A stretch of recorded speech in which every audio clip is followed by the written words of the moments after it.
Gising, gising, gising, gising, gising, gising, gising tayong lahat. Idol, gising. Tama ba yung salitang gising? Ano? Kasi natutulog tayong lahat. Kaya, good morning. Maganda yung laging umaga ang paggising. Kasi ang ating kalusugan nagre-repair. Um, alas 10 hanggang alas 4 ng umaga. Nagre-repair yan, kaya maganda yung gising kapag umaga. Kaya good morning mga idol. Ba't gising? Ano? Kasi natutulog na tayo.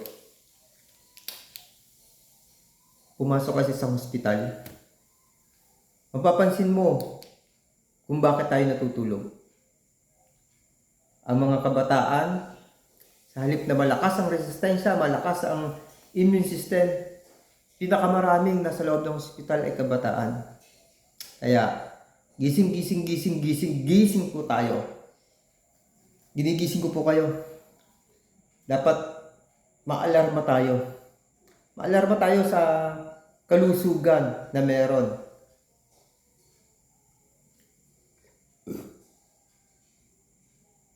Imagine, ang daming may cancer na mga bata. Alala ko tuloy nung panahon sinasamahan ko yung airpod ko sa hospital. Ang daming mga batang may cancer. Tapos pumunta ka, kumuha ka ng record sa mga hospital ngayon. Ang daming nagdadialysis ng mga kabataan at ang dami nang namatay sa kidney, sa sakit na kidney ng mga kabataan.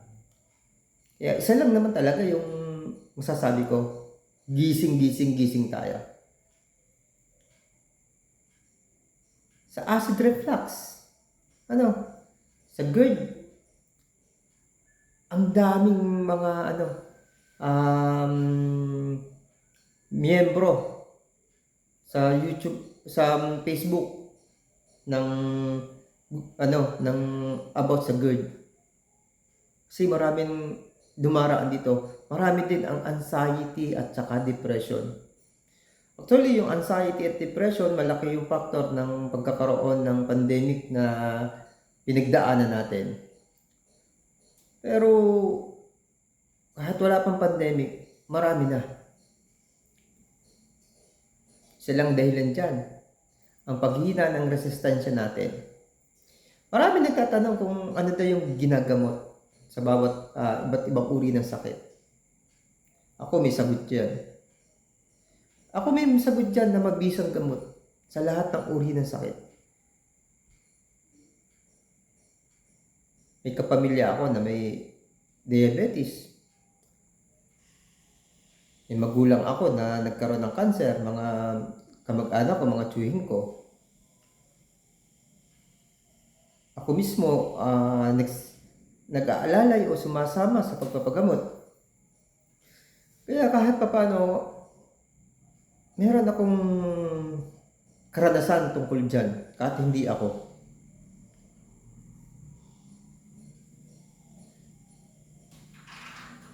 About sa diabetes.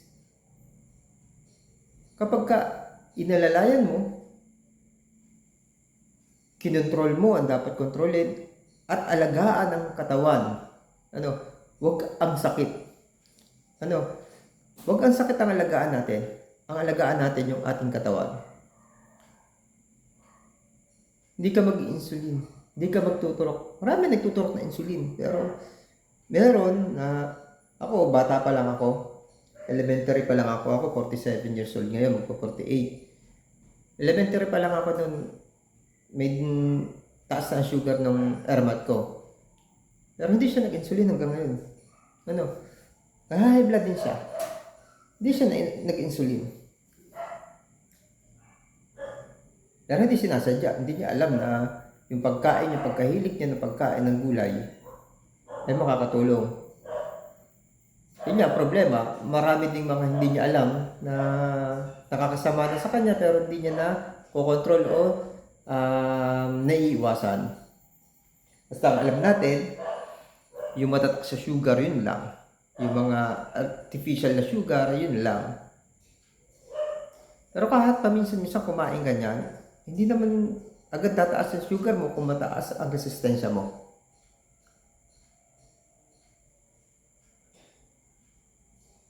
Ano yung pinakamagandang gamot? Pinakamagandang gamot para hindi ka tamaan yan, preventive pa rin. Itong vlog na to ginagawa ko para sa, unang-una, para sa mga magulang. Para sa mga magulang. Para maalalayan yung kanilang mga anak. Prevention.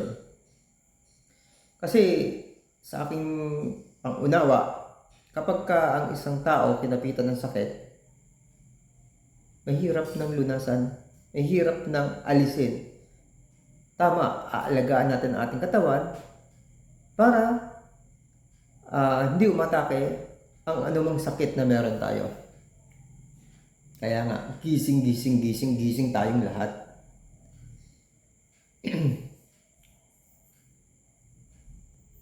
Nalimutan na natin yung pagkain ng sariwang gulay. Nalimutan na natin ang pagkain ng tunay na pagkain nating mga tao. Hilig natin sa junks. Hilig natin sa basura. Basura para sa ating katawan. Kasi hindi ito nakadesign para sa ating kalusugan. Kaya pagka bumili ka na isang pagkain, mababasa mo dun sa content doon, may mga kung ano-ano nakalagay doon sa label niya. Yung iba artificial talaga. Artificial talaga. Pero kung bakit meron nun, kasi yun ang kailangan ng katawan natin. Pero makukuha natin yun sa mga sariwang pagkain. Gising tayo. Gising tayo. Huwag tayo matulog. Kung meron na tayong karamdaman, alagaan natin yung ating pamilya na hindi matulad sa atin. Pero mahirap. Ako, inuumpisahan ko, palagi kong ginagawa, pero totoo mahirap. Mag-aaway kayo ng anak mo, kasi unang-una kung hindi sila nasanay, kasi tulad ko, anak ko, nasanay sa pagkain ng makabagong pagkain, kasi yun ang akala kong pagkain eh. Pero nung nakilala ko, natutunan ko ang tunay na pagkain para sa tamang kalusugan, gusto kong i-correct. Pero yun nga, sabi ko, ang tao, kapag ka kinapitan na ng sakit na yan. Aalagaan mo na lang ang iyong katawan. Anytime pwede bumalik. Yung isang vlog na ginawa ko at nagtatanong si Nelson ata yun, ang pangalan. 5 hours ago. About sa H. pylori, kung magaling na yung H. pylori, kung gumaling nga ako sa H. pylori, about naman sa GERD. Sa acid, kung gumaling na rin din daw ba ako. Sabi ko, oo. Maraming latest na vlog akong ginawa about sa pagkukwento tungkol doon. Pwede naman nilang panoorin sa ibang mga content na ginawa ko. Kahit ikaw, kaibigan. Pero yun nga, sabi ko, hindi siya lubusang magtitiwala ka na wala na yon. Nakokontrol natin. Naitatago natin. Nagiging relax ang katawan natin kasi hindi umaatake yung sakit katulad ko dahil naiko-correct ko. Kapag hindi ko inalalayan, hindi ko inalagaan ang aking resistensya, babalik yung problemang pangkalusugan. Isa lang, nutrition. Tamang nutrition. Balanced diet. Actually, ang dami kong research. Talagang may mga bansa na less yung less yung nagkakasakit. Dahil kahit naman sa bansa may makabagong mga pagkain at gawain na hindi tama sa ating lifestyle. Kaya may mga nagkakasakit pa rin, pero less yung may sakit kasi mahilig sila sa tsa o tea. Prevention ang tea. Bakit? Kahit anong uri ng tea. Madaming kala natin yung tsa, yung nabibili lang natin sa market na tea bag.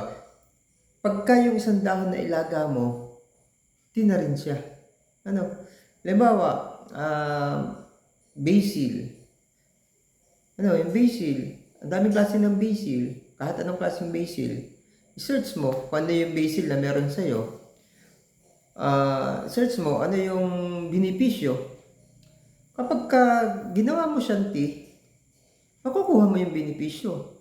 Ang kagandahan sa mga tea, sa mga herbal, nakasanayan na natin kasing sabihin na herbal medicine. Hindi siya medicine. Food supplement siya.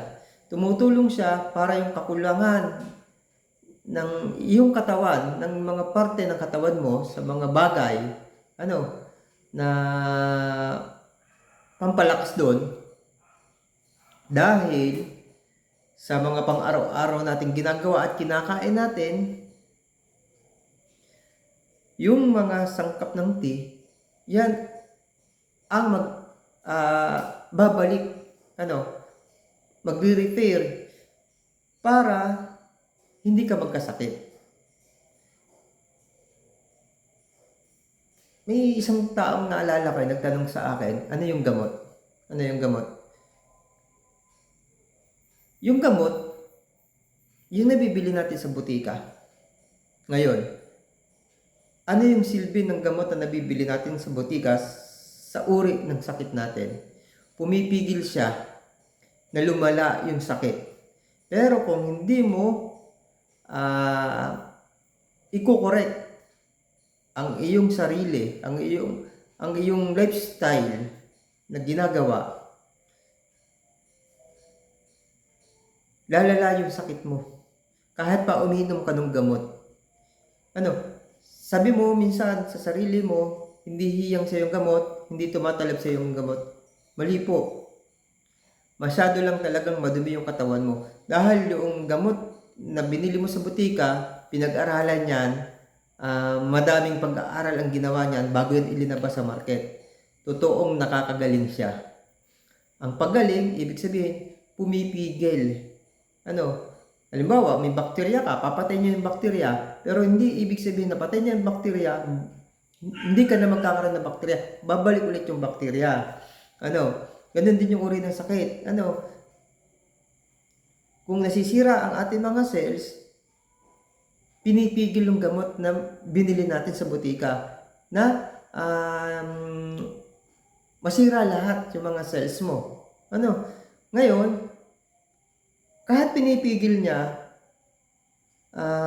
bibigay at bibigay pa rin yung gamot. Hindi pa rin niya kakayanin hanggang hindi mo napapahina yung sumisira ng cells. Ngayon, ano yung paraan para humina at mawala yung mga sumisira ng iyong cells o ng parte ng katawan mo? Diyan na po mapasok yung mga tinatawag nating herbal food supplement yan. Food supplement yan. Yan nagtatanong sa, ano po ang food supplement nyo?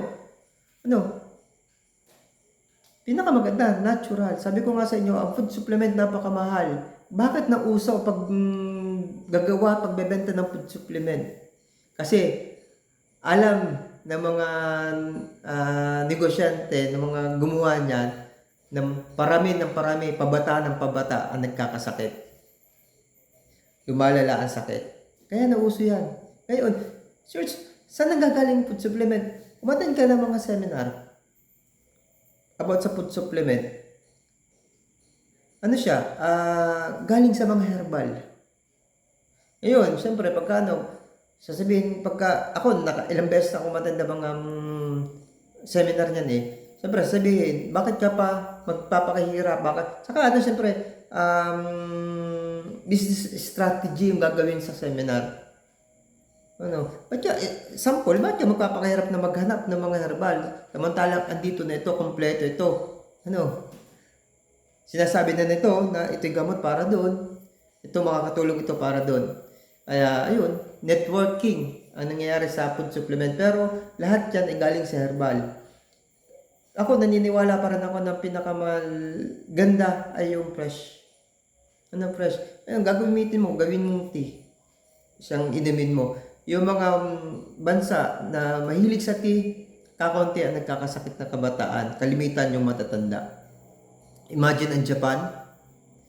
Ang Japan, sa buong mundo, ang pinakamaraming may matatandang nabubuhay.